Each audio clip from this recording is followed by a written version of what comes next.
Magluluto tayo ngayon ng corn soup pero in Kapampangan style. Ang tawag nga namin sa reseping ito, swam. Tara, gawin na natin to.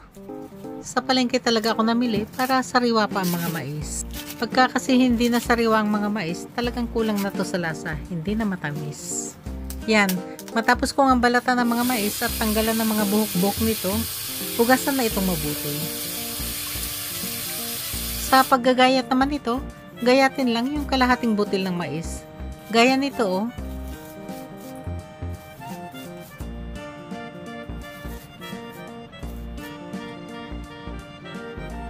At ito naman natitirang kalahati mga butil ng mais, gadgarin lang ng ganito para mapalabas yung starch nito.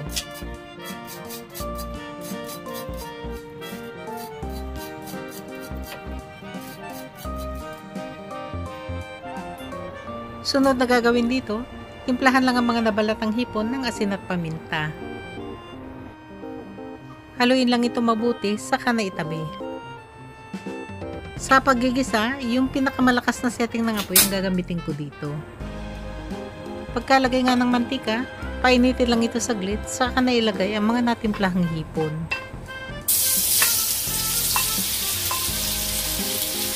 Igisa-gisa lang ang mga hipon ng 1 minuto, o kaya ay hanggang sa makitang nagpalit ang kulay nito sa orange red. At pagka ganyan na nga ang kulay nito, pwede na itong hanguin, saka na itabi. Sa parehas na lutuan, maglagay na ng bawang. At igisa-gisa lang ito hanggang sa maamoy na ang bango nito. Ngayon, pwede nang ilagay ang giniling na karne. At igisa-gisa lang din ito hanggang sa hindi na ito kulay pink, kaya ay hindi na ito mukhang hilaw. Ilagay ng mga malilit na sibuyas. At igisa-gisa lang din ito hanggang sa maamoy na ang bango nito. At para mas masarap, maglalagay ako dito ng mga maliliit na pinatuyong hipon. Maglalagay din ako dito ng mga ginayat na pulang sili. Halu-haluin lang at tutuin ito ng 1 minuto. Patis ang gagamitin kong pampalasa dito. Lutuin lang ito ng 1 minuto. Ngayon, pwede nang ilagay ang mga ginayat na mais. Igisa-gisa lang ito ng 1 minuto. Pagka naigisa na nga ang mais ng 1 minuto, pwede na maglagay ng tubig. Haluin lang ito mabuti, saka natakpan at hayaan itong kumulo. At pagka ganyan nga kumukulo na ito, i-adjust na ang apoy sa pinakamahinang setting nito. Saka pa ito patuloy na lutuin ng 15 minutos. Pagkatapos nga ng 15 minutos, yan na oh, malambot na ang mais. Gusto ko na yung pagkakaluto nito. Pampalasa, maglagay ng chicken powder at paminta. Ilagay na rin yung ginadgad nating sariwang cornstarch kanina. At ito na nga yung magsisilbing pampalapot ng sabaw nito.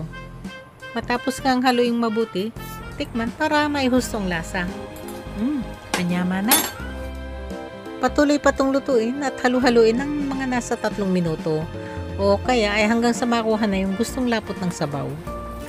At pagka nga ganyang napalapot ng sabaw, pwede nang ilagay ang berdeng dahon. Spinach nga palang ginamit ko dito. Kung available nga lang, masarap talaga dito yung dahon ng sili o kaya yung dahon ng ampalaya.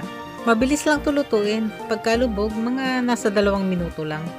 Siguraduhin na ilalagay lang ang mga hipon bago ito serve para hindi ma-overcook.